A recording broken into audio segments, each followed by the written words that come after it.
and welcome to episode 56 of the Drunken Boxing Podcast, coming to you better late than never this month from Beijing. So, this is supposed to have come out, well, this episode of the podcast should have come out in March, but I've been a little bit sidetracked with some other work in the last couple of weeks, and I finally got around to doing it now. Just a few days late, but as they say, better late than never. So here we are, episode 56 of the Drunken Boxing Podcast. Let's get into some Mushin martial culture news first and foremost. Now, if you recall, I had recently subtitled and released a 3-part series that features Chen Junlei, who is a prominent Chen-style Tai Chi Chuan practitioner hailing from Chenjiagou, Chen Village. In the same light, and from the same series of videos that was released in mainland China some years ago, I released a 3-part series featuring Mei Huizhi. Now, Mei Huizhi is one of the key people that led to the development, or the early days of the development of Sanda as an official sport, which was following 1980, that period in China. But he comes from a traditional martial arts background, as well as a combat sports background, and it was his research into these aspects and their application in fighting that was quite prominent in the development of Sanda in one of the main hubs of the development of Sanda, which is Beijing. The 3-part series, he recollects his history, some of the early days, the processes, etc., the ups and the downs, including the first time that he took a group of Sanda practitioners from Beijing to compete at an international kickboxing type tournament in Hong Kong, where the Muay Thai guys basically dominated them. But this loss led to some further research, further pushing of him to overcome their weaknesses and improve their strengths. It's quite interesting. The series is called SANDA'S Kungfu Roots because he comes from a traditional background and he was focusing on aspects that are contained within the practices of traditional martial arts and how you train and draw them out so you're able to develop them in a practical and fighting manner. That is and has always been the chief focus of traditional Chinese martial arts, but he took that a step further and focused it on creating and participating in a free combat format, which at the time was just emerging in China, called Sanda. It's an interesting series that gives you some highlights into the history of the practice, of the format, where its main hub and development was. One of them was in Beijing, and his own personal path along this. So do check it out. And in other news, I'm quite happy to announce that I have finally gotten round to having finalized the traditional custom-made Baguazhang weaponry that I have now available on the Mushin Martial Culture website, where you can purchase hard steel, solid, rigid, and heavy training swords for Baguazhang. These feature the Bagua Dao, which is the large Bagua saber, as well as the Bagua Jian, which is a Bagua straight sword, and it's, of course, longer in blade and handle than a standard straight sword. Both of these are now available in thick, custom-made, they're made specifically to my specifications, hard steel metal with weight and the correct feel to them. They also feature a traditional handle wrap in a historically accurate Qing Dynasty style that you can have placed on the handles. They are high quality. They are the type of swords that I use for my own personal training. And trust me, training with the right sword makes all the difference. And I already have standard straight swords and broadswords of custom hard steel available for some months now.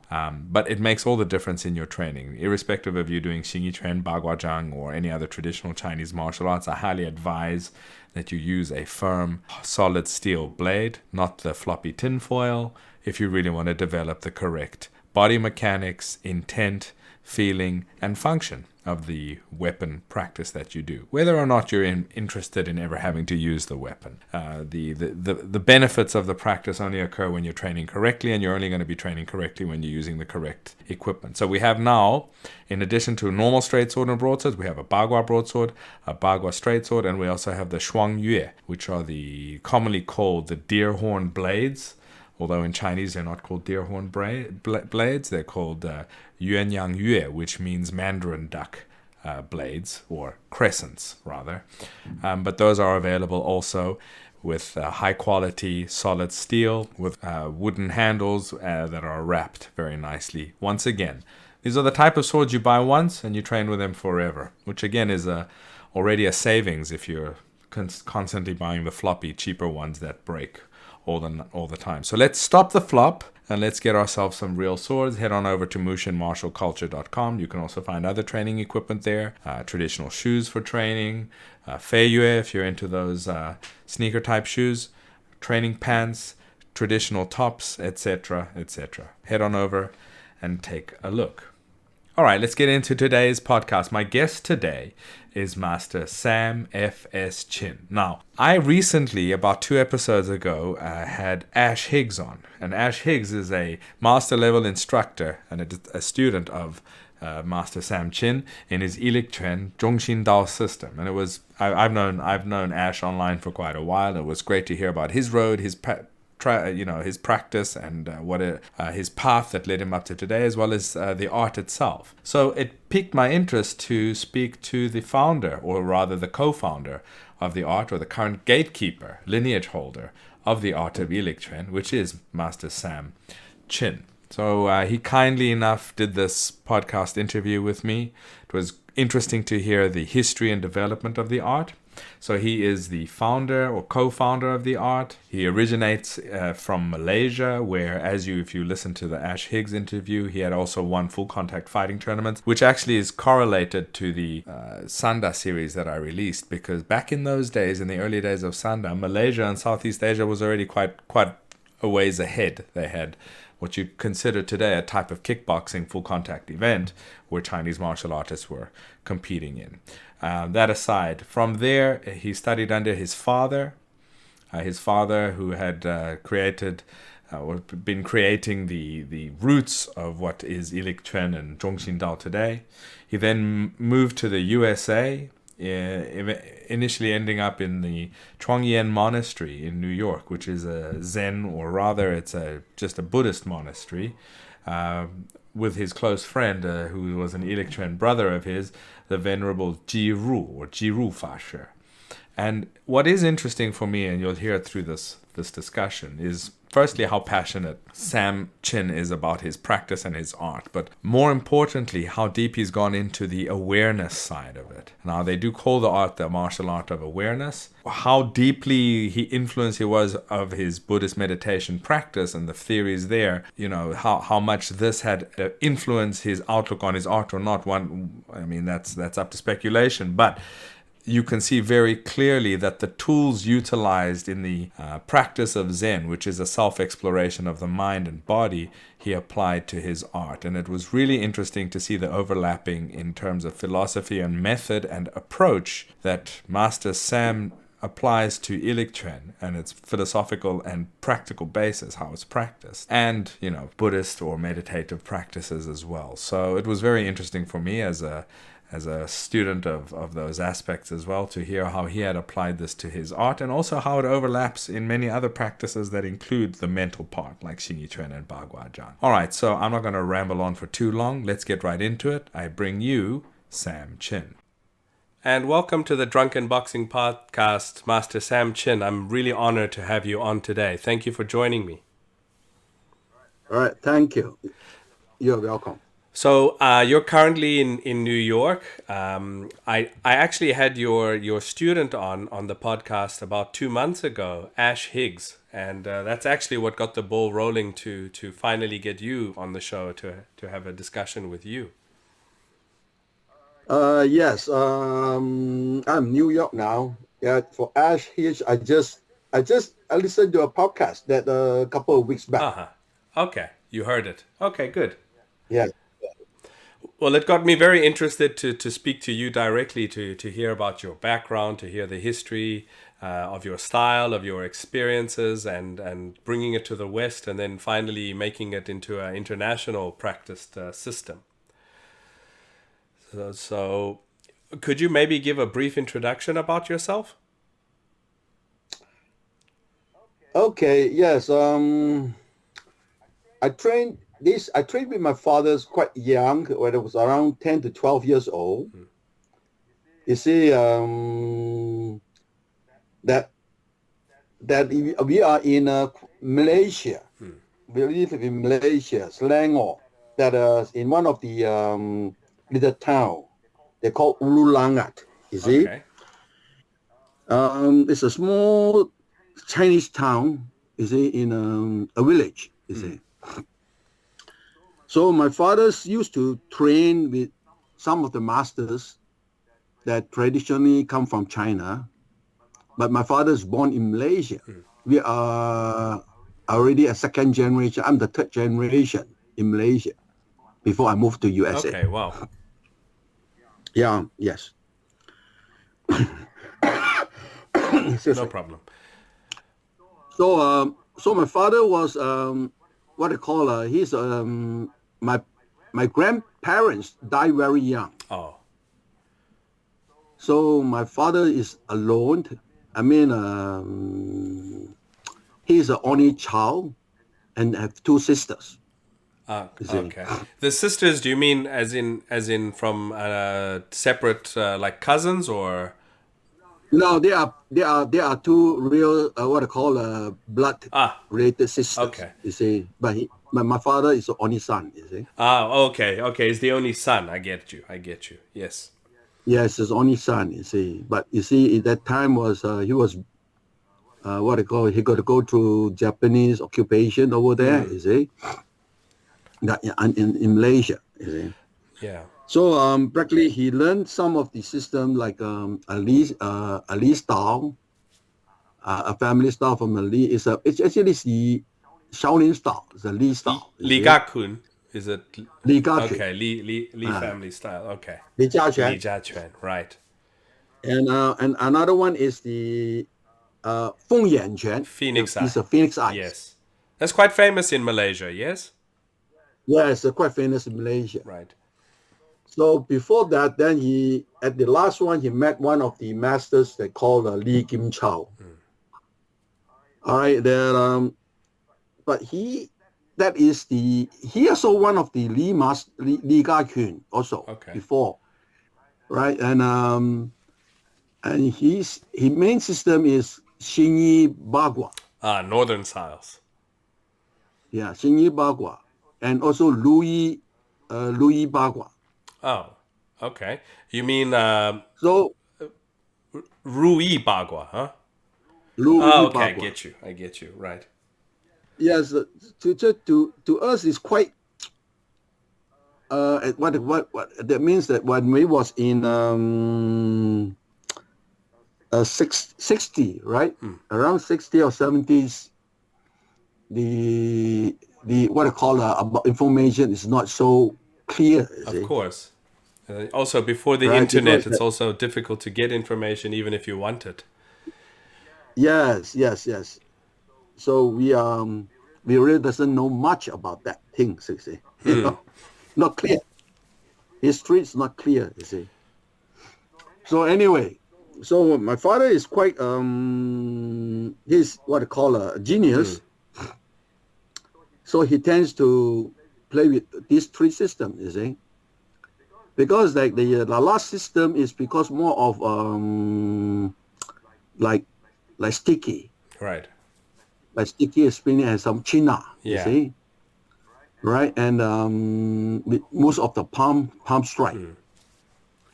So he is mostly trained to fight with with the Phoenix Eyes, you see. Okay. No, Phoenix Eyes because of striking art that anything come forward, they just destroy anything that come in front, you see.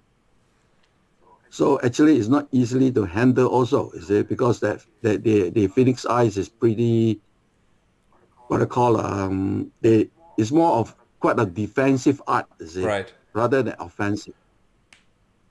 Right? Anything reach out, they just destroy, you see. Right? So because then because that we talk about breaching, you see. You need to breach, right, to get in, you see. Before you can breach it, they destroy you, you see. Oh, I see what you mean. You know, that's why, yes. That's why they train with these two systems, mostly on the two system to come up with something, you see. So anyway, So my father slowly, because that he built up with a group of some of the former students, his former what they call brothers, you see, to form association. Form association, they name it under the I Liq Chuan, you see. So slowly, because that my father is more a senior brothers, you see, they invite him to teach them, you see. Right.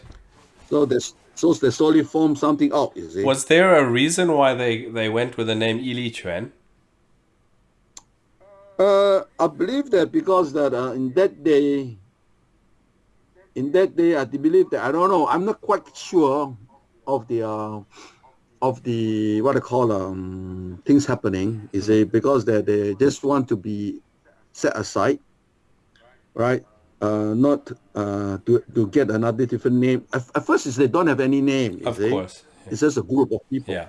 Yeah, trained under him, you see. Because under the law, under the what I call Malaysia law, I believe that time was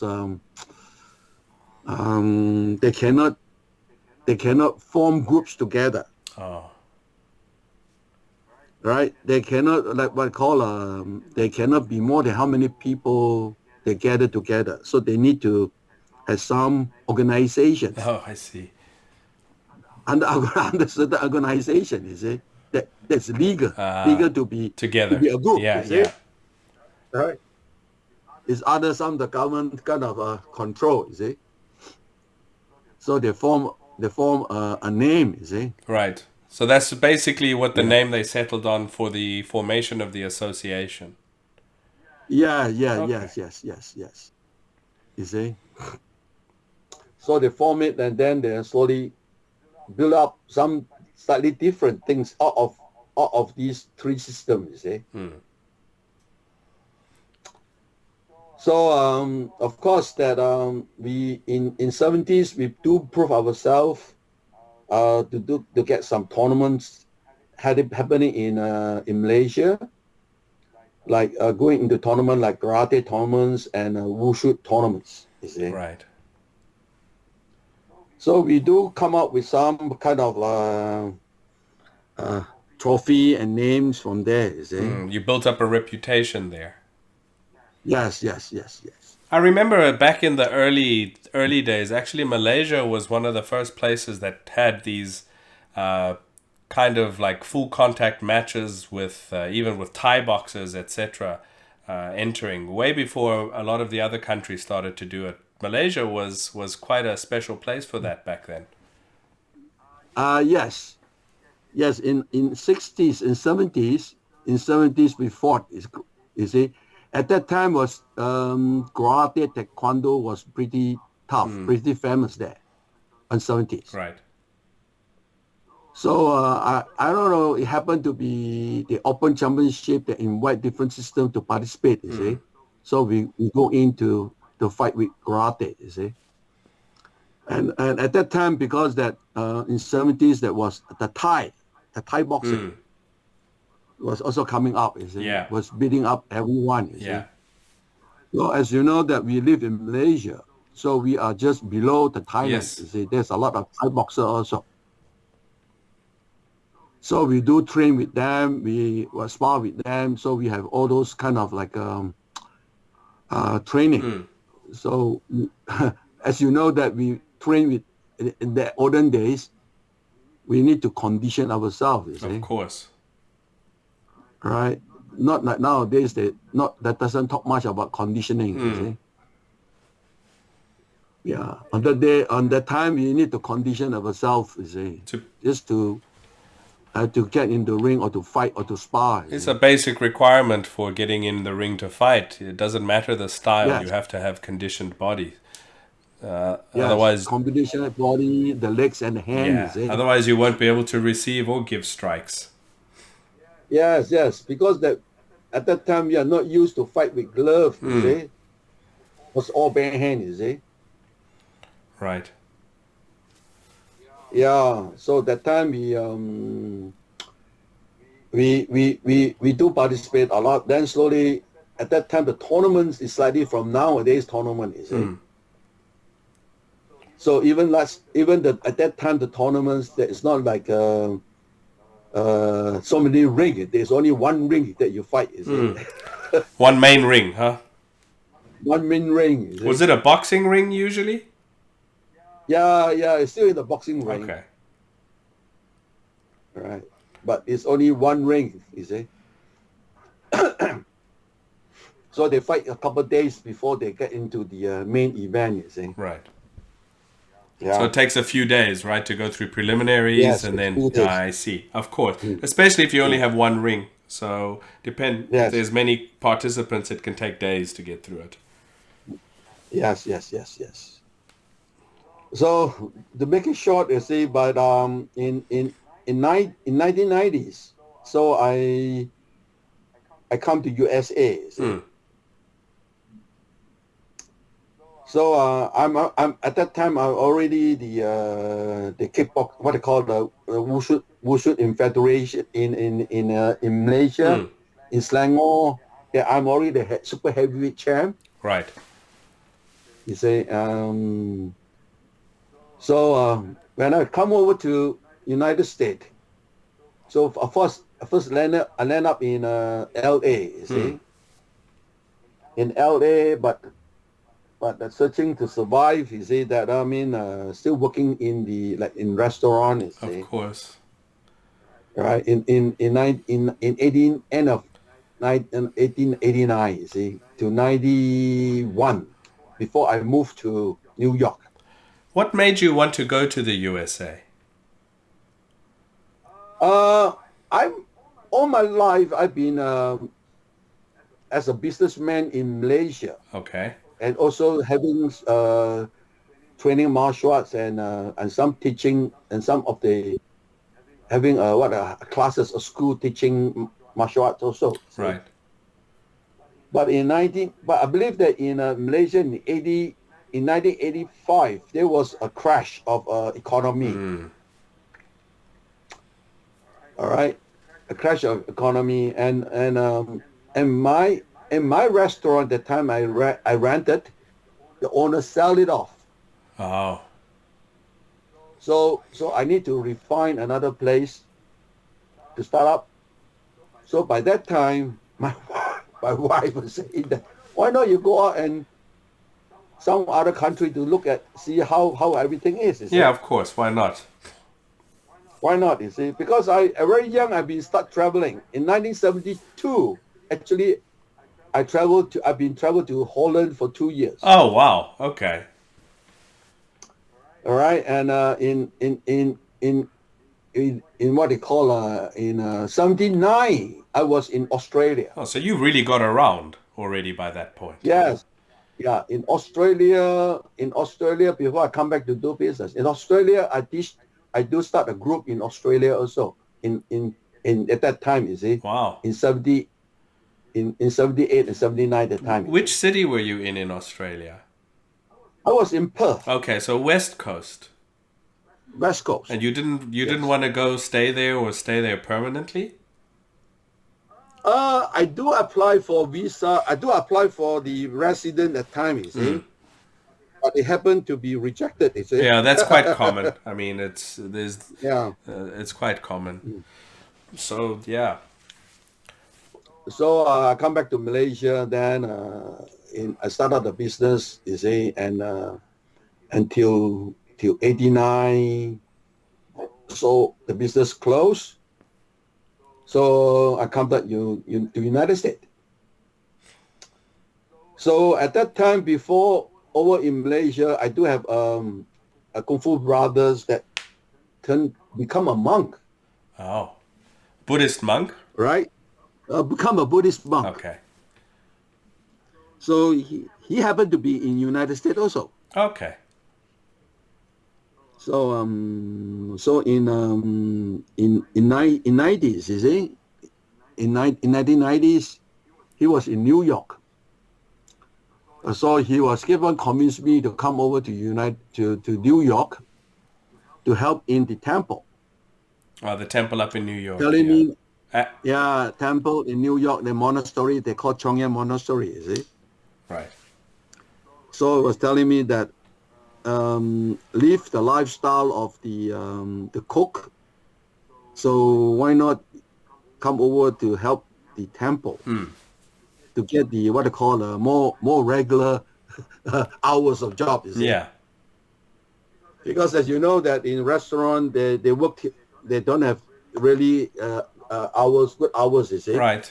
And you work late nights and Yes. So that means it's hard to take care of the kids, you see. yeah, and get a schedule. I don't think it's very healthy for people either. Yes. At that time I have three kids, you see. I have two girls and one boy, you see. So yes, okay, why not? I said then because that he was telling me that if you come over to the temple, the environment of meeting different peoples, it will be different, you see, rather than just what I call hiding in the restaurant. You see? So when you got to Los Angeles, you first were in the restaurant business again, industry again. Yes. Were you Because Yeah. as we are, well, we can't do much, you see. Yeah. Only few jobs that we can do. You see? It was interesting because I'm sure when you were going to America, you thought that there would be more opportunity and people knowing about, martial arts and for you to get into that field. Is that I do. What I do believe that because I know that as we immigrants of Chinese, we come over. I mean, the best one is to get into restaurant work. It's easier Yeah. because I've traveled to Holland and in Australia.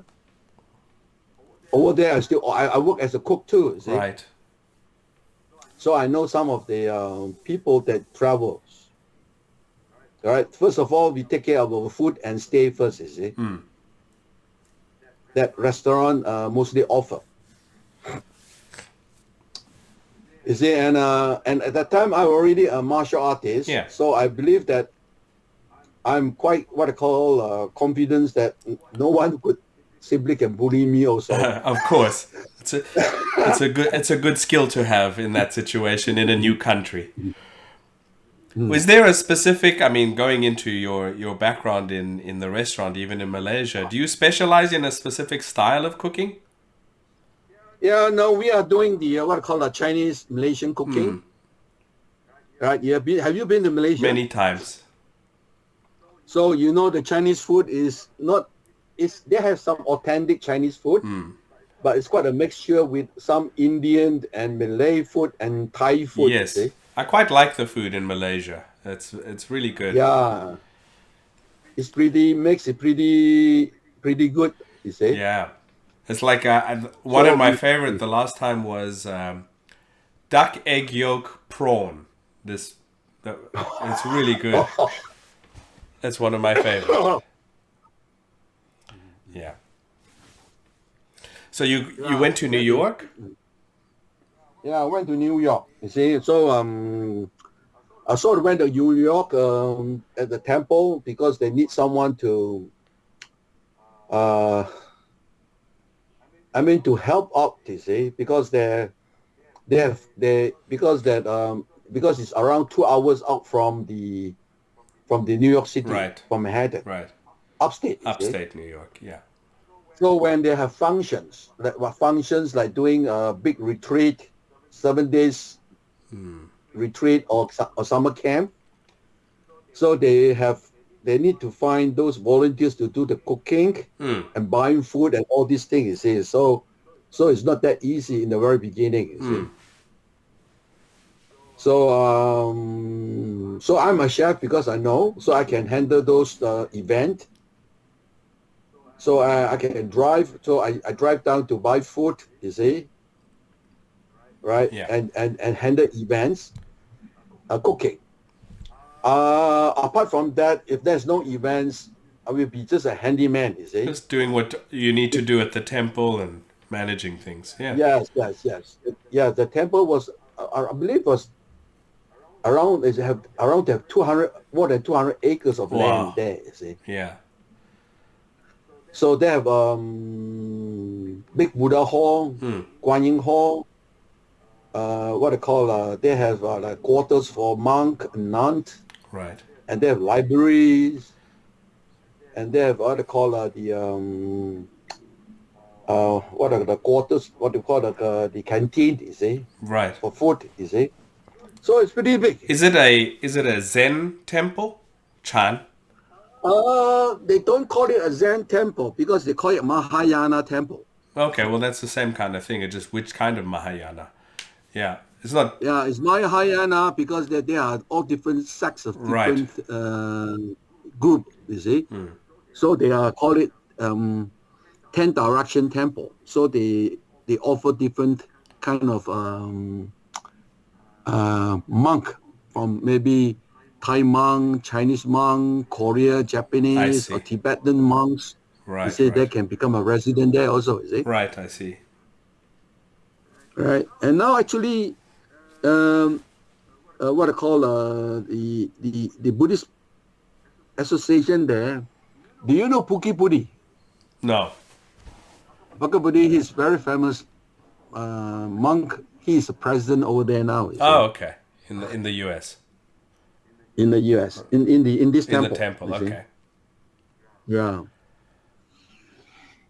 So because that I was there in 1991, around 92, you see, then so they happen to know me that I'm a martial artist. So there is some, because that the temple was in United States because they tried to get some kind of like a program going on for the locals, right? For the Western. There are programs, you see, there's different programs, the Tai Chi program and different kind of program.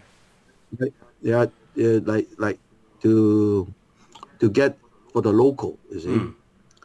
So they know they are martial artists. So they request me to start a program. So to teach, you see. Right. That must have made you happy. At that time, because practically speaking, at that time I was nearly tried to give up a training already. You see, more focused on surviving. Of course. All right. So so at that time was offered this. That time was I said that to make it easy. I said, why not I teach Tai Chi? Okay. Tai Chi 24. Yeah, yes. Simplified Tai Chi. Simplified Tai Chi is easy. Yeah. You see? So I do start in simplified Tai Chi start with one session, you see. So, but there's another master they want to teach, you see. So I let them teach. So they call me to teach my own system. Right. So then we start up my own system, you see, to teach. But at that time, I happened to be one of my colleague. That I believe that Ray. I believe Hash also mentioned that he is Ray Chang. Yeah. He is the mechanical engineer from Taiwan. Yeah. So he also dropped his job off to go to the temple to volunteer, not to work in the temple. So at the same time, when we work at temple, we try to do some kind of cultivation also. Of course. So when you are there, you're able to meet in this environment, to meet those different monk, higher monk. So if we have time, if there's event, we can get into the hall to listen to the lecture. Oh, that must have been very good. That's very interesting. Yeah, that kind of thing, you see. Yeah. All right, that is also my brothers, like the brothers monk, right, want me to, you see, to come over to happen to be have any chance to do some cultivation there, you see, to get close to those environment. Okay. Why do you think that he wanted you to get close to that kind of environment though? Because he knows something that he want me to to get close, you see. Uh-huh. Because that he was my Kung Fu brother in Malaysia. All right. He's the guy who are so eager and very what I call I wouldn't say stubborn. I would say he's very what I call persistent. happen to be persistent. Yes. Okay. So very persistent of learning things. You see. So suddenly one day he become a monk. So surprised us also. See. So when he went to Thailand for 5 years. So on and off, he come back to visit us. All right. He become an ascetic monk in Thailand. You see. Thailand would be Hinayana though. Thailand is Hinayana. Yes. Yeah. Hinaya. You see. Yeah. So when he come back to visit us, then he will tell us what is about Buddhism. You see, it's more about philosophy, but skill. You see, the skill. That it's not just like you believe, you see. Of course. So that from that influence, you see, then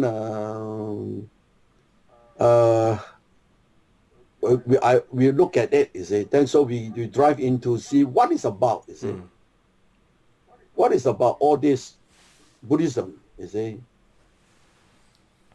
So we try to get closer to look at it, you see. Right. So did you have an interest in it already? Were you personally interested in Buddhism?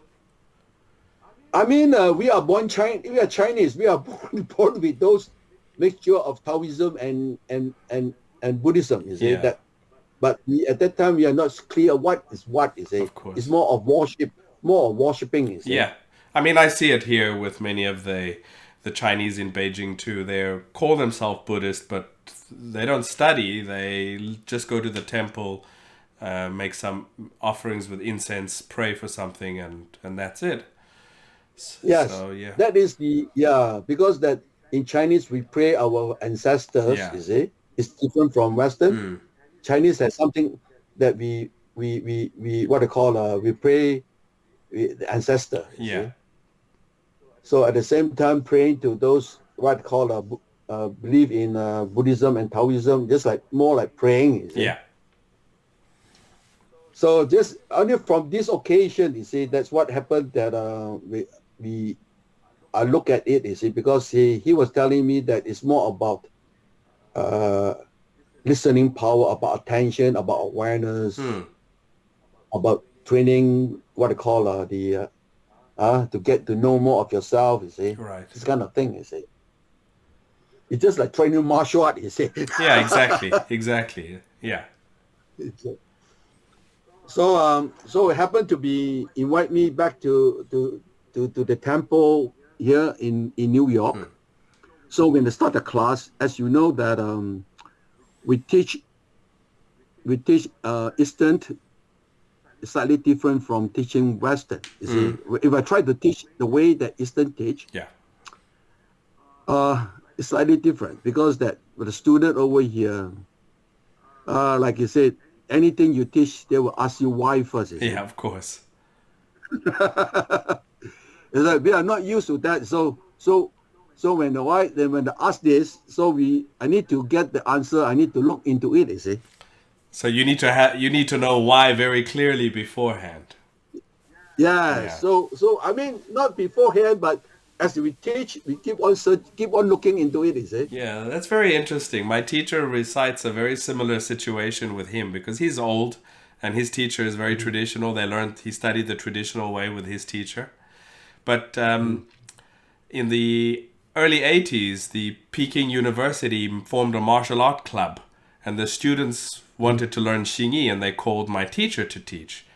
And he told me the first thing that changed him was he would teach and tell them where to put their hands and things like that, and they would ask why, and then it made him think, okay, these are I need to know and research myself and understand as I teach as well. So it made him go deeper into his art from a point of understanding. So it's very similar. Yeah, it's similar because at that time, because that people were asked. So So the only way I could do is to look into physics, you see, the mechanic, physics and biology and all these things. You see? Yeah. So through here, we slowly look into things, you see. So with the help of the Buddhists, you see, in the temple, about understanding the process, the approach of the mind, you see. Right? There's a way of understanding how to look at things, you see. Yeah. So we have a process. So we have so I understand some of the steps, the process, what to start with, what to look at first, you see. So from here, we slowly build up something. So as you know that Ash told you about the Ray, you see. Yeah. Ray is the first students that I used to train with, you see, when we talk about things.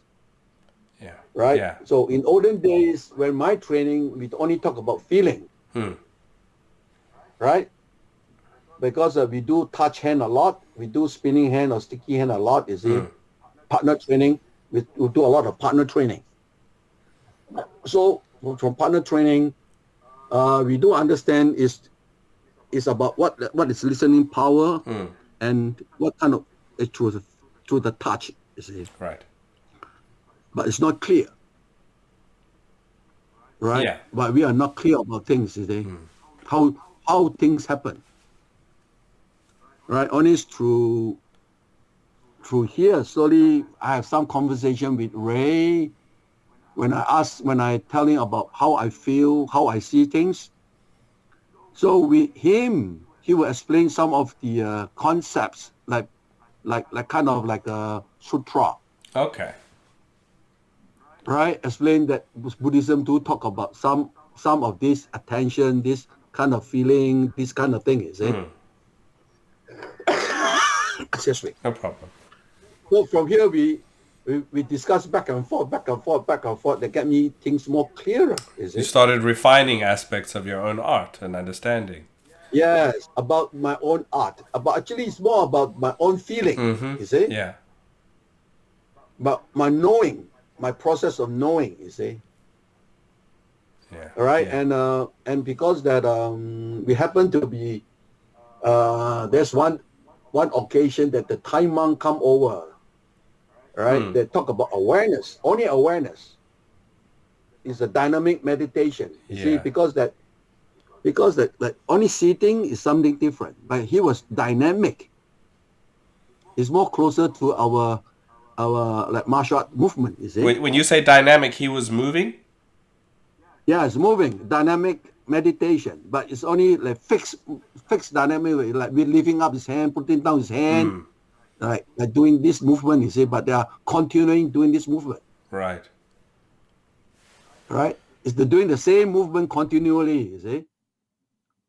So they talk about awareness over here, you see, but they don't talk about concentration, talk about awareness. Doing the same movement over and having your mind, breath, concentration, awareness, and movement into one sounds like Neigong. It sounds like what we do in Xingyi and Bagua. Yes, but there's some of the problem because that we do some of the movement, but we are not clear about how we place our mind, you see, and how to look into it, you see. Right. And we don't have these. In most martial art, they don't have the strong background of philosophy. Right? There's some strong background of philosophy of some of the technique of movement. Yes, of course. They don't have the more in-depth kind of philosophy, you see. Right. So that is slightly different from here, you see. So from here, we talk about the awareness. So I spent several years to look into what is that? What is awareness? You see? Right. You see? Then because the Chinese, we must talk about awareness. At that time, we don't talk about awareness, talk about listening. It's listening, tinging. Tinging, yeah. That's what they speak about, yeah. Right? Tinging. But that tinging, when we talk about tinging, it's only very narrow. What I call the scope is not that big. It's limited scope. Limited scope. It's like little movement thing here. You see. Right. But involved Buddhism is not about here. You see, it's about what is awareness itself. You see. What is really what is awareness itself? You see, not about listening to hear, listening this, or aware of this, aware of that. Right? You need to understand what is awareness itself first. Yeah. All right. What is the awareness? You see, where the awareness come by. You see. That's why we say that from here I slowly transform. You see that when I was saying that my father used to say that you must know yourself. Yes, in training martial arts, you must know your opponent. Yeah. Right. Know yourself. Know your opponent. 孙子兵法. Yeah, but to me, when I was temple, I find that it's not enough. It's not clear. You say you know. How do you know? Right? So I know I got to look into back what is knowing itself first. What is knowing, is it? Then before you can see really to know. So I ask myself 3 questions. What is knowing? How can you know? You're knowing from what reference? Okay. Right? Before you start to know this and know that. Yeah, that's very interesting. Very profound. This is where I transform my arts from here. That the way of seeing things, the way of approaching, it always got to go back to its own characteristic first. Like you said, a center, right? Yeah. Now, what is the center? You know what? Okay, center of this, center of that, is it? Right. But what formed the center? Why is it the center? Yeah, why is the center? No, why? What is the center itself? Right. Right? If you can't understand that, so you don't know how to focus. Right? If you don't know how to focus, then you don't have what kind of reference. Yeah. Right? That means you are not clear enough. So for me, I need to break it down very small. You see, break down to what form, like cause and effect, like what the cause and condition. Like what's the conditions that form things? What things come by? So what things come by? That's why we come down to when I use mentally of approach, right? I use Zen, use Buddhism. When we come to actions, explain, I use Tao, you see, Tai Chi. Okay. Tai Chi because of talk about yin and yang. Right, yeah, exactly. Talk about yin and yang, right? So in the very yin and yang, it's also very confusing, you see. Because that so I build it down into there's hardware and software in yin and yang. You see. Okay. Yeah. Because every photo yin yang movement also have yin yang. This also have yin yang. You see. But first of all, I break down that first is the hardware have yin yang. The hardware yin yang don't change. You see. Right. Your muscle, the body have yin yang that don't change. All right. The yin muscle or yang muscle, the contracting muscle, expanding muscles, all this don't change. But movement have yin yang. Okay. That change, is it? Yeah, it's dynamically changing. Yeah, dynamically changing. But the hardware cannot change. You need to preserve the nature of itself to do the software, is it? Or else you mess it up. or else your movement will be violating the body. Right. So this is one thing that I'm very concerned about. You see, when in action and movement, the nature of the body cannot be violated. Right? You see.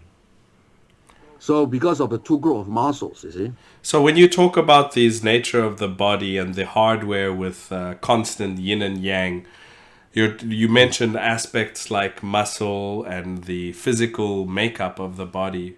But does it also include the structure that the body forms with the joints in different alignments? Yes, it's about the bone, ligament, tendons, muscles, and tissue and out to the skin. So it's also the breathing, the flow of your lymph system, the flow of your blood, and all this flow, you see, the flow of the energy. They are born within it, you see. You cannot change that. Right. You understand that, then you are flowing along with it, you see. Okay. Or else you will have resistance.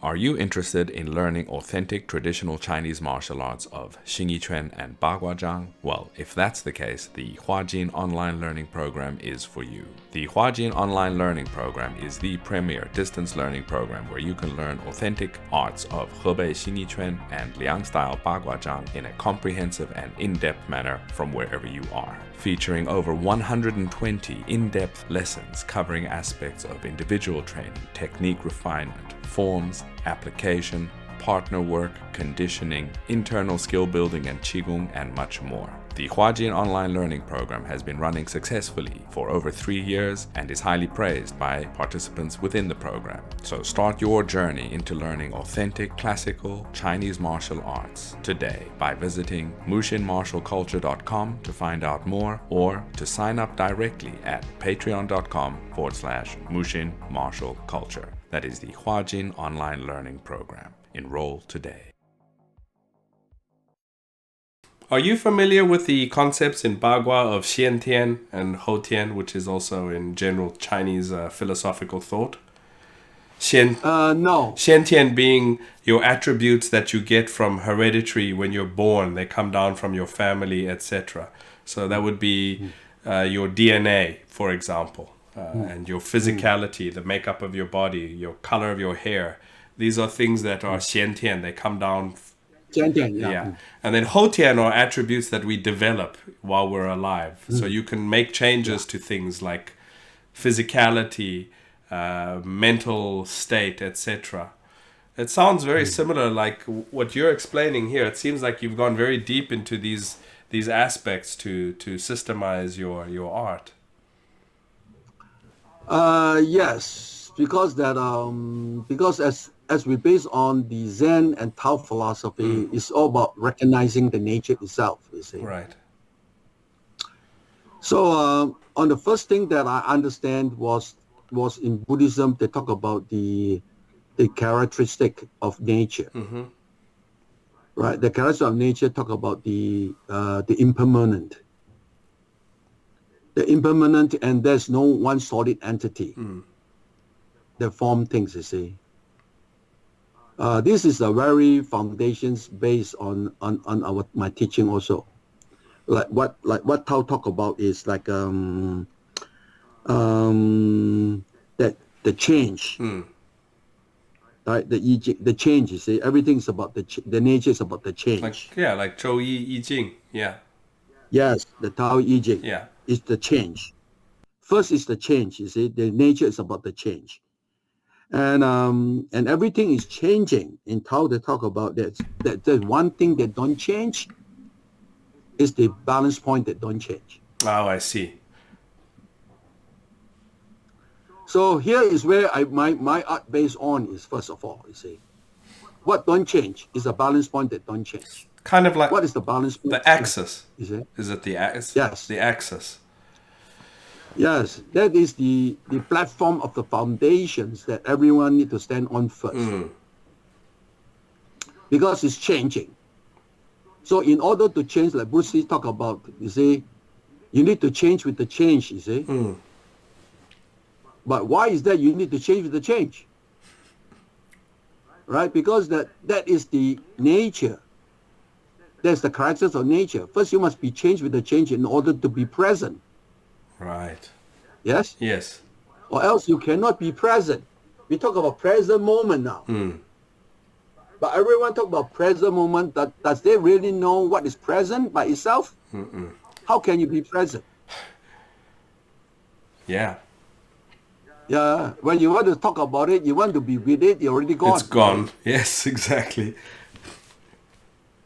Right? How many minute or second you are in the present moment? Yeah. Yeah. Yeah.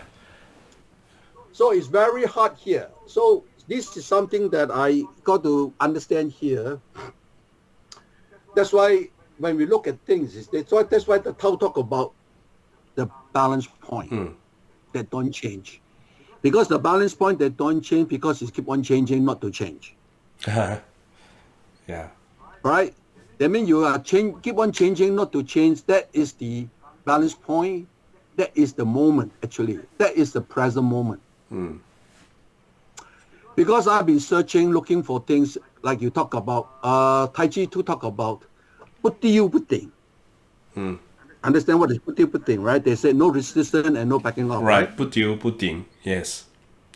I mean, actually, that is what Tai Chi talk about, of approach to flow along with the point. Yeah. Actually, that to flow along with it, you see, that is to be in the moment. That's the present. Puting. That is the present. Yeah. But how can you do that? Yeah. How do you flow? Not, you see, because when you approach from one side to another side, not to resist and not to back off, right? It's two things, you see. But how can you do this two things as one thing? Yeah. It's very hard. Yeah. You cannot say not to resist and not to back off. What is that? Yeah. Yeah, that's why in Tai Chi to talk about the Tai Chi, you see, the more important part of Tai Chi talk about is they say Tao that born one, one that born two, two that born three, then everything is one. All right? Right. To my explanation here, yes, because it's yin and yang here. But when we talk about yin and yang, right, there's a separation. There's a separation of these two things. Right. Yes? But this separation is also where they unify these two things. Yes? On the access point. Yeah, from the neutral point. Right. From the neutral point, the center, this is the center point that separate the two. But also they unify the two. Yes. Yes? Yes. So here is where the neutral is. Here is where the balance point is also. So because that if you want to be present, there's no other way.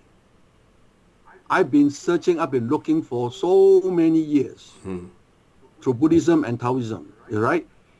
So if you do find another way, do tell me. You see? Because that, to me, it's only through balancing that you can maintain in the mat. Through balancing, that means you are constant changing with the change, right? To be the moment. Because balancing itself is being in the moment. Yes. It's not balancing this, balancing that. Balancing itself is the moment. Right. So in every point of contact, there's a balancing moment to maintain before anything is born. This is my Zhong Xin Dao is the base of learning. Yeah, I was going to ask you, is that what the name Zhong Xin Dao comes from? This idea of the balance point. Yes. It's a balance point. Zhong Xin Dao, that means it's a central. See? Yes. That it's a neutral point where everything that grow out from the center of the path. See? Yes. So this is where my base on here, you see, because this is the first requirement to start to see everything. That is where the balance point is, where the present moment is. Because that I see that there's no other way, you see, that you can maintain in the present until you really, really can focus on that balance point. It's actually quite interesting. You're through this what you've just explained, and you mentioned Putiu Puting. I mean, you could actually even say Putiu Puting also means no yin, no yang. It's exactly in the middle. Yes, it's the middle. But because when if you can't understand, you look at these two things only, you see, but you don't look at the middle. Yeah, because they're talking about the middle. They're not talking about this or that. Yes, because they try to explain the middle, see that how these two interact, you see. Yes. It's a function. Right. But a lot of people misunderstand that, you see. Right? It's more about the function of the moment, you see, that how things two constantly reacting and balancing, you see. Yes. That's why to me here, that's why we said there's no what called right or wrong here. Because it's what is appropriate in the moment of that balancing point. There's no right action. Yes. No right move. What is right, what is wrong? There's no such thing. Yeah. It's only that moment of how you understand. But the problem here, but from that moment itself, to maintain is already so tough. So to maintain that so tough, so you need to understand what is the attention itself. How attention works, you see. You can't even understand how attention works. You cannot. Right? In time and space, practically speaking, in time and space, only one can work, only one occupied. See, your mind only can work one at one time. Yeah. You cannot, or else you jump. Right. This is also one of my, because I come up with the 5 platform. This is one of the platform that the student need to know. See, they need to understand that how your minds work, or else they are confusing. They think their mind can do this and do that. Yes, you can do this and do that. Your mind is move so fast. It jumped. Yes. You can do a lot of what they call a multiple tasks at one time. You see, but it's different. But you can do it, but the reference of seeing this jumping mind is different from unifying mind. Right? Because through unifying mind, you only can do one thing at one time. But how to unify it? It's only to holding one point in order to connect all other points.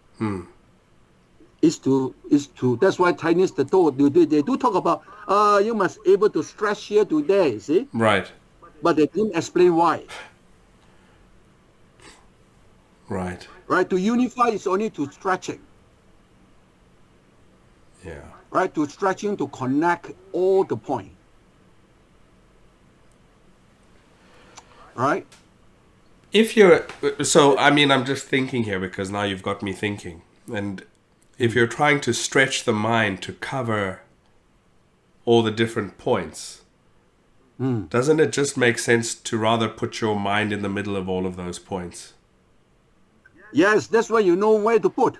Yes. You need to put in the center. That's why we put in the middle. From the middle, you stretch it out. Okay.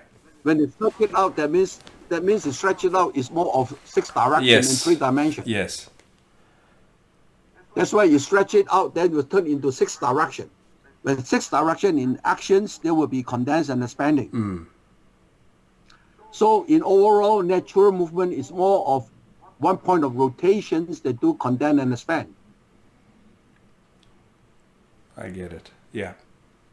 So this is the most fundamental movement that is also our Zhong Xin Dao kind of initiate movement with one point of rotation and circles. Okay.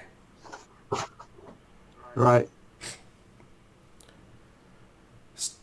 When you came to your understanding through your personal investigation on what we've just spoken about, through for example, in the time when you were in the temple that you started to look at these different perspectives and now coming to the formulation of your system, how different is it from what you originally trained and learned and now? I mean, I'm not just talking about physical differences in terms of mentality, approach, and structure. Yeah, in olden days, there are some philosophy, it's also some concept and principle that is not clear, right? So we do train trial and error.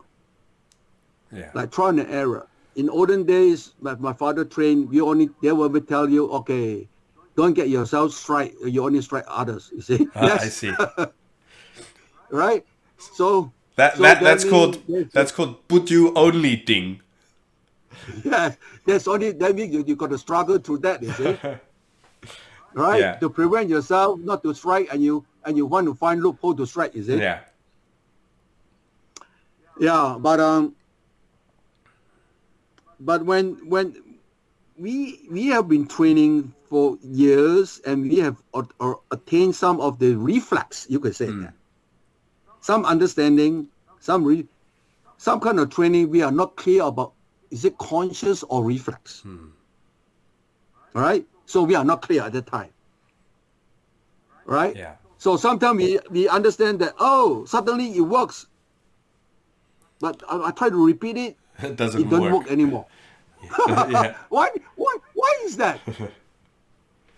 What is that? You see, why it work that way? Because when try to pay more attention, it won't work anymore. Yeah. We doesn't know that is not the attention. We turn into intention. When turn intention, you freeze yourself in some area. Right. So from here, you slowly try to look in more things, you see. Because that, especially when you start to teach students, then you will ask yourself, isn't it that simple? Why you can't do it? Or why they ask this question that it's not my problem, I don't have this problem, he have this problem. So by teaching, you also know, you see? Yes. Right, but because that I already come to the point that I can fight myself. Right? So from there, I got to look down. So my system in such a way, from on top, I try to look down. What kind of base that they're missing? Some of students miss what? Right? So slowly it formed in such a way, you see? Yes. So in the olden days, we don't have this foundation exercise. We don't have much basic exercise. We only just do some stepping and punching and throwing and kicking some. Right. That's all. Right. I see. And do some partner work, like more on spinning and sticky hand, you see. I see. And chin up. But we never do it in station. We always do it in moving. So we do a lot of push because that we don't do station because that our footwork, our stability come from pull and push from moving. So we are flexible in such a way, you see. But when we come to teach, it's slightly different. Because we need to teach some beginners, right? Yes. Or younger or old, you see. Right? It's not like you always teach those who already have martial art background. It's much easier, you see. Yeah, of course. No, you come to teach, you cannot, you see. So from here, I start to what I call look into here, right? How about training stations, right? How about the foundation movement? Right? Then we slowly look into the what I call the structure, the bone, the body, right? We start to look at the bone, ligament, tendons, muscle, tissue, and skin. You see, right? And talk about these physics. Physics talk about dimensions, 6 direction, 3 dimensions. So my form, I formulate all the movement down back into 3 dimension and 6 direction. Right? Because the old days they don't have this sequence. The old days they have randomly, you see. I see. So randomly I can't come up with a content, like phrase it in such a way that this dimension right?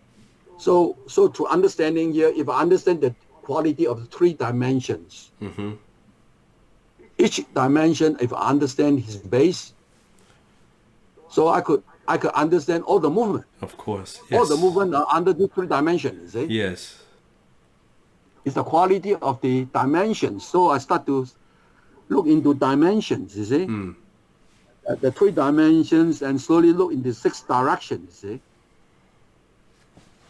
So the balance of all this, you see, that means to look into, practically speaking, that we need to have a right viewpoint, a right reference to start with. Right. Where to start with? What is the reference that you need to hold on to see everything? Because that is also how minds work. You see, I see. the mind only can work on one point first. You got to relate on one point to see everything, right? Or else your mind will be jumping. Yeah. If your mind jump from another jump from here to another here, the reference of jumping mind is different.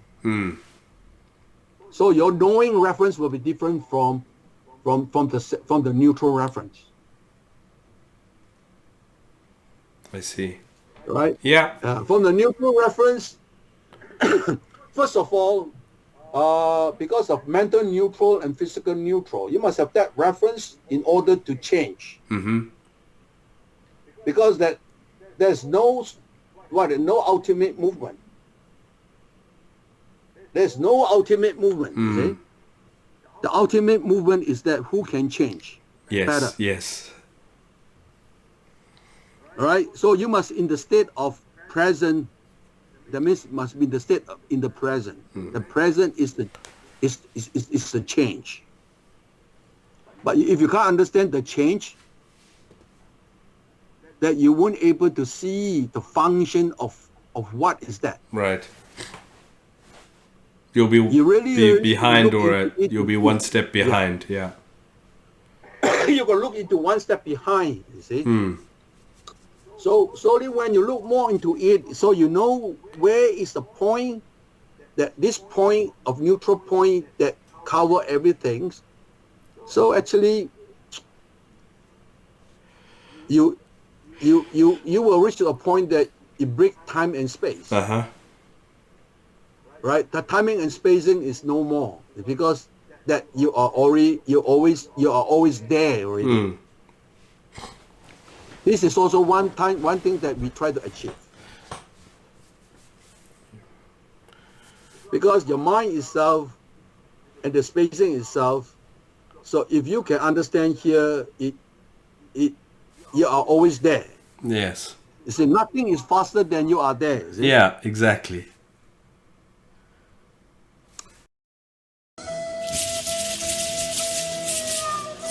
My whole life is a lie. Are floppy Chinese swords getting you down? Do you practice traditional Chinese martial arts but have difficulty locating and sourcing firm, solid steel training swords? Well, look no further. Available now on the Mushin Martial Culture online store are high-quality, custom-made, hard steel traditional training swords. Made from the highest quality materials, these swords have both the feel and weight distribution of traditional, authentic Chinese martial arts swords, featuring high-quality scabbards, as well as the option to include a historically accurate handle wrap. This sword is built to last. Head on over to the Mushin Martial Culture online store to order yours today. Available as well on the store are other items, apparel, training shoes, and other unique Chinese martial arts merchandise. The URL is mushinmartialculture.com. Ditch the tin foil and get yourself a sword you can be proud of. So this is something that I get to acknowledge, you see, that how to put it into function, how to teach it in a way that students need to understand this kind of concepts. Right. Through this philosophy, this concept, and the principles, through what kind of reference that you need to understand. So how do you start let's say the system with somebody who's new to Zhong Xin Dao, what is the initial basis that they start to go into this? First, they need to understand the character of nature that they do. Do they believe or not? First of all, if they don't believe it, then there's nothing to talk about, right? Yeah. Because we talk about, we based on Zen and Tao philosophy about the character of nature of change. And it's change, and because that is it's based on 1, 2, 3. You see, that means it's based on condition, like based on yin and yang, or based on something that what I call that. No, there's no one solid entity. You see, everything there's two. Two must have three. You see, they combine. You see? All right, and understanding the to teach that, seeing the mind and the how to functions the our what I call our senses. About the point of contact. Right. Our point of contact. How the point of contact is established. Right. We have 6 senses point of contact. Right. We talk about the our eyes as formations. You see, ear, hearing, nose, smell, mouth, taste, the body, the touch. The mind is our idea. You see, how this work. You must understand how this work. So we are the receiver. First of all, you must understand we are receivers. We everything is experienced within. You see, it's within, experience within. What we see is from inside. It's not outside. What we hear is inside. What we touch is inside. Yeah. So you from here you must know where to pay attention, or else you are not paying attention. You are doing more of intention rather than attention. See, this is something that we need to start. You see, so from here, because of being in the moment, that you must understand that in every point of contact, there's a balance point. Right? Right. The balance point in order to bridge, to connect. Yeah. All right. So some of this philosophy, they need to understand. So then we come back to learn our body and the mind. You see, then the mind, we talk about the attentions, about how to pay attentions. You see, all right, about the point of contact, and the body itself. We learned the skeletons, you see, the bone. Movement come from the bone. You see, they talk about the move from the bone because where is the ligament tendon is? It's the joint. They do the movement. Yeah. Right. First of all, must be. That's why Chinese martial art talk about ligament tendons. You see. Yeah. The power come from there. You see, practically speaking. The define point, actions, and refining accuracy is to come from ligament tendons. So from there, of course, then you have muscle, yin yang muscles, right? The tissue, and then the skin itself. You see? Right. So from here, from here, you must understand the whole body. We talk about the center point is about our mass. You see? You need to understand the mass. The center of mass. The center of mass. With the center of mass, they talk about the center of gravity. Yeah. So this mass and gravity, they form the alignment. This alignment is the first thing that you got to learn to understand. This is the axis line, the balance line. So you are constant balancing here first in order that to be a reference that things what come out from here must return back to here. Right? That means you are no doubt the whole body. We said that the feet on the floor about the gravity is the root of the whole body.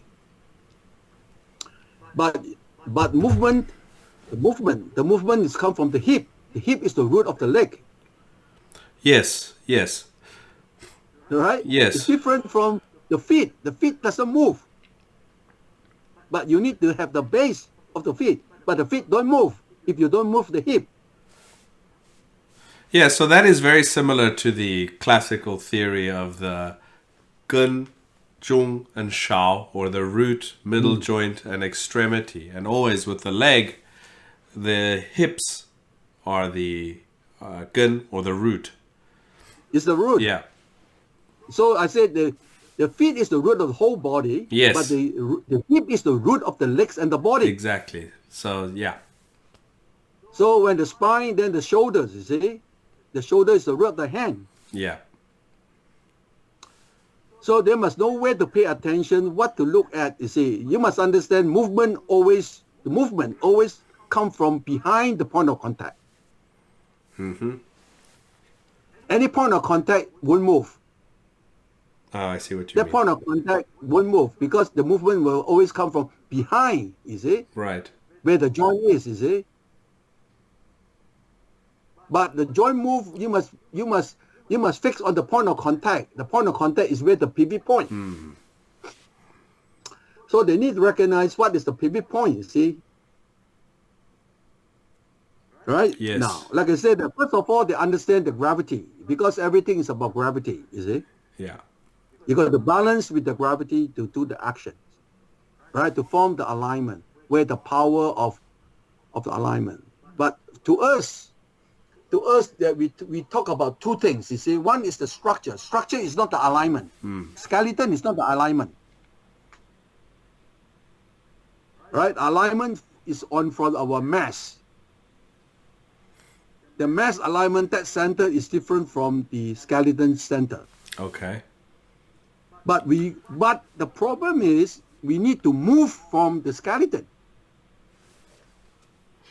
So the skeleton always got the reference to the alignment of movement.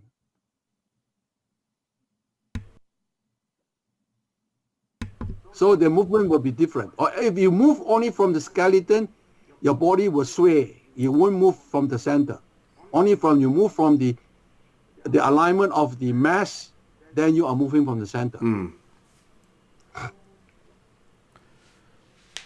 So for example, we were just saying the initial place that they begin to learn these aspects, is it through touch and feeling? Yes, it's through touch. But first of all, it's a solo exercise. Yeah.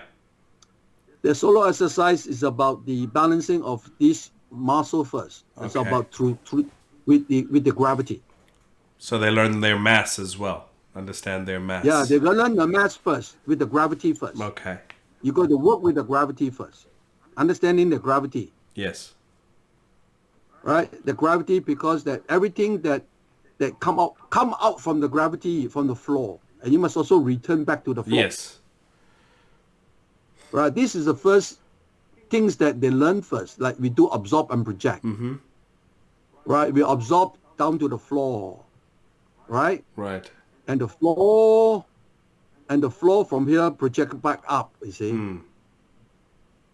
This is the first thing, you see. Okay. This is unifying with the gravity. We talk two things. One is unify with the gravity with absorb and project. The unified body, we talk about content and expand. Okay. Content and expand, that means from the extremities, you see, from the tip of the fingers, the tip of the toe, you see. There's the separation of the yin and yang there. That all the yin energy, they draw to Dantian. They draw and condense to Dantian. And from the Mingmen, Okay. our Mingmen is where the expansions of all the yang. So from here we learn the macrocosmic energy flow is Dantian and Mingmen through the cycle of the whole body. Yes. And through here, the cycle of the whole body, at the same time, we are also condensing back to the bone marrow, to the bone, and expand from the bone out. Okay. This is more like a bone marrow washing. With macro energy flow with bone marrow washing. That means they need to condense to the bone and stretch the bone and expand from the bone out. With the yin energy and the yang energy. This is the unifications of the whole body. This is one thing that we learned first also.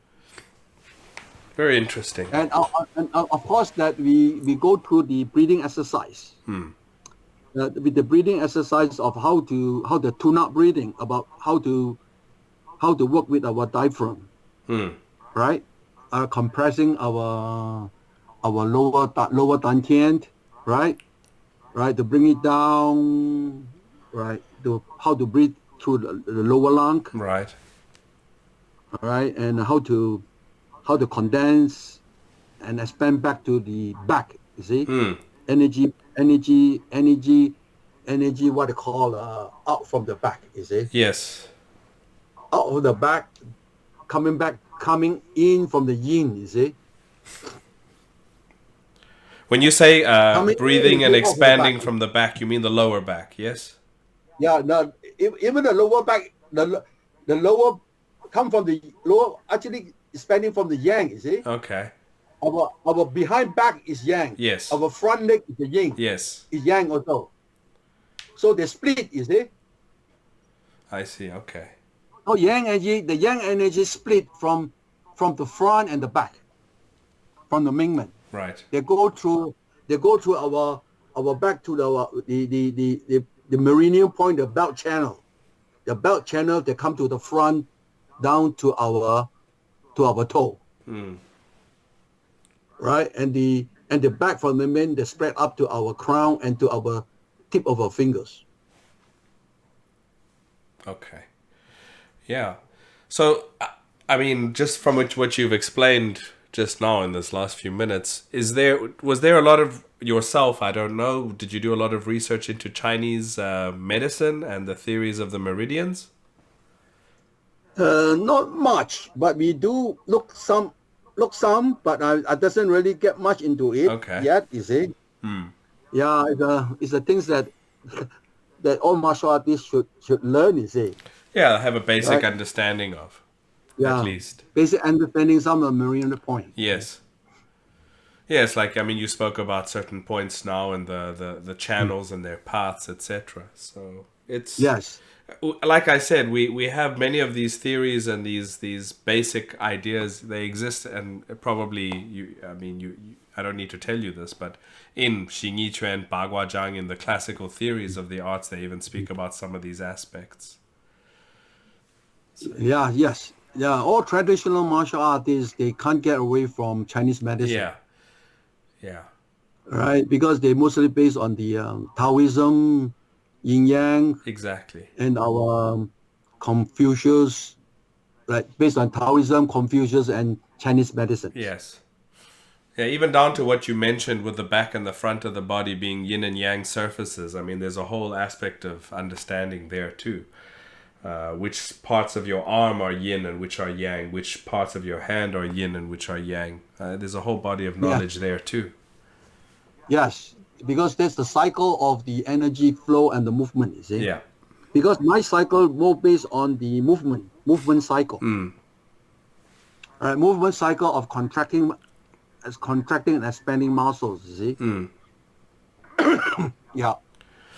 So from here, of course, that we do talk about the 5 element, like the organs that we Chinese talk about the 5 element, you see, movement, like Xingyi 5 element, but I come up with 5 element also, you see. Okay, is it different to the like Jin Shui Mu Huo Tu or? Yes, it's more like that. You see, yes. You see, like we talk about the earth. The earth is like the stomach and spleen. Yeah. Right. It's more of like fullness and roundness. You see. Right. So like the wood, the earth, the bond, metal. Metal is more like a split. It's a split this large intestine and the lungs. What I call it, lung. You see. Yeah. So the movement that. My based on the 2 circles. Okay. Like 2 circles holding the ball. You see, like 2 horizontal ball. You roll. You see, condensing and expand is the stomach. You see, you're rolling is the spleen. You see. I see. So when you split. You're splitting here is more of the lung. As you drop, if you drop your hand and elbow down, it's more to the intestine. I see. So then here you bond. Then the 2 hands here they bond the water. The better the bond water. Water, you shift forward. The hand you throw forward, it's like drilling down the water that is on our gallbladder. Okay. Right? The gallbladder, you drop the hand down, and you shuffle up. Is from the kidney. You see? Yes. It's of the kidney. From the kidney, they burn wood from your shovel up, then you close from outside the closing, you compress. There's the wood. The wood, there's a liver. Liver, yeah. When you thrust, is the bladder. You see? So from here, you cover. So you turn in the horizontal to cover your hand. That is small intestine. And you wipe with horizontal where is the heart and pericardia. You see? So that's fire. That's fire. Yeah. So I come up with this is from our two hand spinning two circles. Okay, very interesting. I mean, it has a lot. It has a lot of correlation to Xingyi's 5 elements, even in theory and vector of movement. Yes. Yeah, very interesting. But my based on my 2 circles because we do a lot of spinning hand. See? Yeah. Like spinning hand, like what I Liq Chuan spinning hand. I've seen, yes. Yi Chuan 推手, see 2 spinning hand, you see 2 circles. Yeah. We this is our main curriculum, main exercise. Where we have eight kind of spin, you see. Okay. 8 kind of spin, and then from spinning we have sticky hand, upper hand and lower hand sticky hand. Right. Very interesting. Did you ever have interaction with Yi Chuan people? Yes, I have interaction with a lot of Yi Chuan, but I haven't really met any top guy. Famous top guy, I haven't met any. Yeah. Well, there wasn't much in Malaysia, I take it. Malaysia, not that much. In Right. Malaysia, they in very late in 90s. I believe in 90s they only they start to do something there. I see. Dragon Body, Tiger Spirit, a translation and explanation of the classic text of Xingyi Chuan, is available now.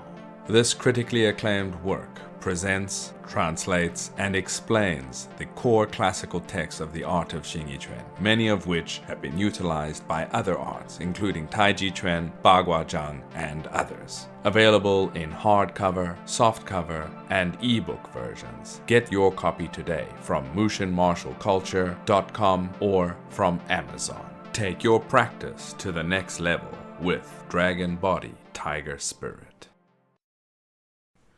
You see. Yeah, very interesting. So, you've gone and given us a very interesting account of your process from when you went into the temple and the philosophy and how you did the investigation onto the basically the bone marrow of your system, the origin point of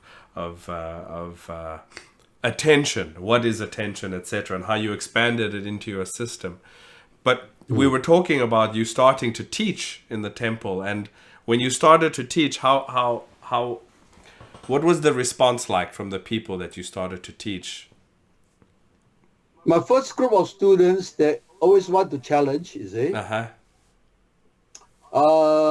Because there are some different martial artists, they will try to always ask questions, and of course, when you do something, they will keep on challenging. So from here, and of course that in US, there's a lot of students that are well educated. Also, see, there are some what they call a lot of professors, a lot of what they call doctors on physics, math, right, and a lot of body works. So they help me to understand through the science to biology here. You see, So it helped me to come up with my system also. Even to name something. Oh, really? Right. So because to name some movement, some of the things that it take me several times. Because when I come over here, my English is not good. You see, I just managed to conversate or to communicate. You see, I mean, to do it down in the black and white, it's not that easy. Yeah, especially it's not your first language, so. Yeah. It's very hard. It's because that I'm not copying from other system also because I need to come up with something. Yeah. So it took me many years. So it took me 10 years to come up with my first book, you see. And while you were busy formulating all of this, like you said, 10 years in the book, were you staying at the temple the whole time? I'm working in the temple, Yeah. but I'm not, I stay outside. Oh, okay. You see, because I have family, I got to stay outside. Of course, yes. Yeah. So I work in the temple. All right. So from here, slowly formulate, because that formulate that in order for me to share the art, I need to be in black and white. Of course. All right, and try to systemize it. You see. That's the only way. If an art is going to survive, you have to systemize it. Yeah, systemize it. So we form a different level of grading. Right. So different level of grading. So we do break down things like first, of course, is the basic exercise. There's some form. There's 2 forms here. Right. We have 15 basic exercise here. Okay. And that we break down into 2 levels here. Altogether, we have 11 levels. 11 level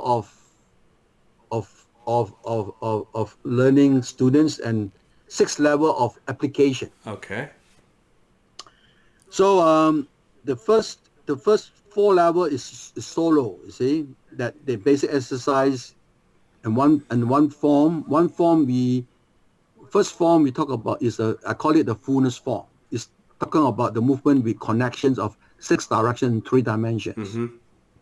Form that you must able to be centralized and be condensed and spent to get this fullness. Right. Right. Like Tai Chi talk about peng energy. Yeah. You see, like full. Then the 4th level is the second form is I call it a butterfly form. It's more of a able to coordinate and able to release power. The Fajing form. Okay. And the 5th level start to have a partner training, unifying partner training. That we do spinning hand, station. Okay. And the 6th level is the moving spinning hand. It's moving. Yeah. So on the 7th level, we break down the spinning hand because the spinning hand is circle. See, it's the circle they go to yin and yang, right? Go to yin yang touch. You see, the circle you got to make a circle. You got to go to yin touch and yang touch and make a circle, right? Right.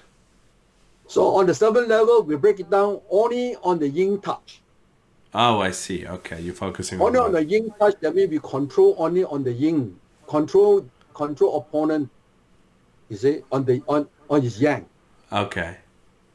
Like someone hanging on your back. You see. I don't let you go off my head, off here. You see. I I see. keep hanging on your back here. See. How you turn out was still on your back of your hand. You see. So that's that idea of constantly being present to adapt to the change, so you stay in the present. Yes, that is also like hanging on your back of your hand. Yeah. That you cannot grab me, right? You cannot push me up. Yeah. That is flowing along your back. That is what you call the upper hand training here. I see. So I won't let you get out of my hand. I won't let you leave my yin, my touch. I see. So that is the sticky hand training. Okay. So then the 8th level is on the yang touch. So now my turn is on the bottom. Ah, okay. So my yang touch your yin. I prevent you from grabbing me, from pushing me. You can grab me, but you won't able to pull me or push me. I see. In a way, in an angle that you will not do it, is it? So you try to penetrate, you try to get in cross me to strike me, you cannot. I won't let you get away from my yang connect also. So when you understand, when we break these two yin yang separate learning, then on the 9th level we combine back again. We'll compare back to the circle of change. Right? We come back that circle of change, you see? On the 9th level, because that then we coordinate with the legs and kicks. Then you must able to control the hand to control the legs. Oh, that brings a whole other part to it. Yeah. Another part, stepping and kicking already, you see? on different level of range, right, from elbow to shoulders or knee, you see. Yeah. All right, that means all free. Now this all free. Then on the number 10 level we talk about China. Okay. Right, I don't teach China so fast is because that China is more easier to control, you see. Yes, of course. When easier to control, student will skip the other skill, you see. A student would skip other level, they straight away go to China, you see. Yeah, So they'll immediately go to that. Skills. They'll ignore Yes. the other points. I see. Yeah, they ignore a different point, you see. Yes, of course. Because China will be is to help you to enhance yourself to have more control. See? Yes. And our China is more of a pressure point strike or break, you see. Okay. It's the stand-up China, you see. It's not the ground China. Of course. Yeah. Right, Chinese martial art is more a stand-up, you see. Yes. Like snapping, right? Like tearing, Yeah. kind of thing, you see. Or breaking, China, right? Or grab, control to strike. Yes. So the last level is because of the Sanda. Sanda is more of conditioning, you see. Conditioning like breaking bridge, like how to close up gap, you see. Mm-hmm. How to close up gap from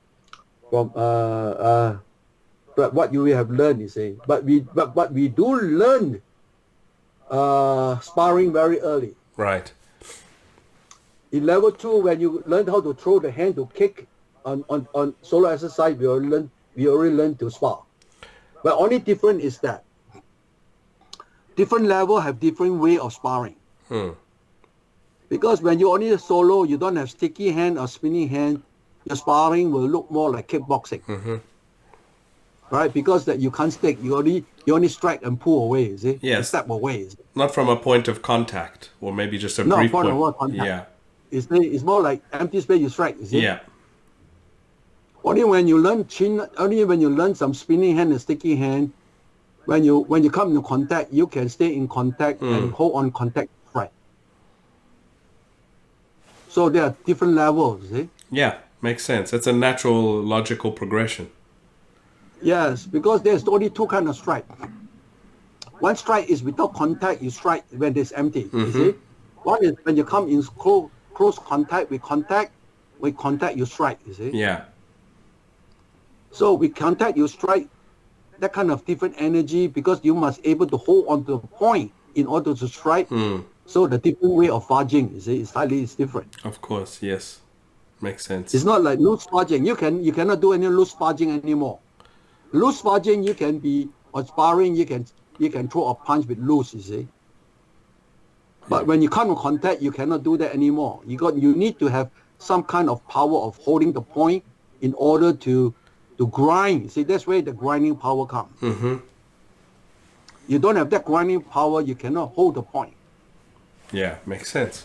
So, and then you cannot generate power. Very interesting. Yeah. If you enjoy the Drunken Boxing podcast, as well as all the other Mushin martial culture endeavors, please do support us if you can at patreon.com. We have 2 support tiers there that you can pledge to help us continue to do the work that we do and continue to bring you the podcast as well as all our other works. If you would like to make a once-off tip or donation to our endeavors, please visit the link listed in the show notes or scan the QR code here. Thank you to everyone who supports us. How long does it take somebody to go through the system? It's hard to say, you see, because that, like I said, that the problem is because for beginner, right, to train this up, unless you are interested, right, then if you really train for 5 years, it's already pretty okay. If you really train. Yeah. Right. Okay. Of course, 10 years will be Even better. even better. Yeah. Or if you only train once a week, of course, it take years, is it? Of course, it also depends on how much you're training in that period and how well you're training. I see. Yeah, and also who do you train with? Also partners. Do you have more partner to train? Yeah. Or are you listening to instruction or not? Yeah. Because students always don't. They know what they know what they want, you see, but they don't know what they need, you see. Yes. Then normally a lot of times hard to listen to instruction. Very true. Yes. So yes, because that more importantly, you see, my formations is to help actually is more to cultivation. I can see that from all that you've explained up until this point. Yeah, it's more about understanding and knowing. You see, my main point of teaching is knowing, right? It's awareness. Right. It's about bringing out the tool itself, the knowing tools. If you know, if you understand the tools of knowing, so you can apply to anywhere. Yes. All right. It's not about training. Using martial art is only a kind of like a tool to train the awareness. Ash mentioned that, he called it the art of awareness. Yes, because that awareness is the main point. You see, we train. Yeah. That means it's the tool that you can use in your daily life. Outside of a martial context, it can help with any situation and any context. Yeah. Using martial art is good. It's a good tool. Is because that martial art itself, they need readiness. Right. They need alertness. So other sport is not so obvious about readiness and alertness. Martial art, you need to have readiness and alertness, and it won't take long. You get the what they call the feedback, instant feedback. You get they say you're not ready, not alert. You get strike. Exactly. You Yes. get off balance. You see, so you doesn't need to wait so long whether I do it correctly or wrong. You see? Right. So even if you do meditation, maybe you sit there for so many years, you still doesn't know whether you're wrong or right. All right, but with the martial arts, one touch, your attention is not there. Yeah. Right? You have Your a focus problem. is not there. Yeah. You have problem. Yeah. Speaking of meditation, do you yourself practice meditation? I do some, not very serious, not serious enough. I do more of dynamic. But that's meditation nonetheless. I mean, that's quite an interesting thing because I had the same. I used to meditate a lot, but I was also training my martial art, and then I found that the one does the meditation. If you're doing the practices that I do in my Xingyi and my Bagua they are meditation, or if you're doing them they should be. They should have a very similar effect. Yes, I mean, actually, every moment itself, I'm doing meditation itself. It's just a matter of how you focus, where you put your mind is. You see, that is meditation itself. You see, but I do believe that to go further in depth, you need a sitting meditation or a laying meditation, because that meditation it go more in depth, that go beyond. You see. That go beyond or not only dynamic, but dynamic has this body. Because meditation they go more in depth. Into the mind. They go into the mind. Yeah. So then into the mind you need to sit or lay. Right? They go beyond the senses. Yeah, it's interesting. So that will help you more. See, that will help you understanding more. Yeah, as I get older, I'm drawn more to it. I don't know if it's just a natural progression that we start from stillness and then maybe eventually we will return to stillness. Maybe it just is the cycle. Yeah, because we get older, we see things a lot. So if you really understand, you will start to value what need to be done. You see. Yes, that's true. That's Yeah. true. So practically speaking, like I said that, in this life, right? Now I'm close to 70. I'm 70 by this year. You see. So what is no big deal? You see. You know. What no big deal? You see. Yeah. Yeah. So don't take something so seriously, but it's not that don't take it seriously, but not so what I call make it so serious. You see, you know. Yeah. I mean, it's just be it. You see. Take it correctly. Take it on Yeah. on the balance point. Yes. Yeah. Approach it to balance point. Yeah. Yeah. So you will have your surrounding and living more happily and lightly. You see. Yes. Yes.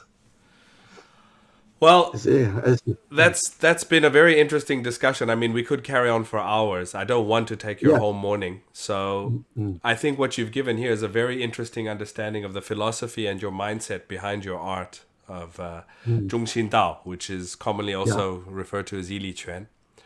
And Yes. I will put all your contact details. I will contact you for whichever ones you want to make public, your association, etc. The information, I will put it here. But it's been a pleasure talking to you, and I hope one day we can meet in person. Yes. Actually, in 2019, I was in Qingdao, Oh, okay. right? Actually, before COVID, I was trying to see try to go back to China. You see, right? To see whether I could do anything in China or not. You see, Yeah. but happened to be in COVID time. You see, so have not been back. You see, Well, now things are a little bit more one day open. I will try to visit you in Beijing. Okay. Welcome. Welcome. Yeah. Okay. All right. Thank you so Thank much. you. It's been a great time, and I wish you a good day. Okay. Thank you. Thank you. Bye-bye. Bye bye.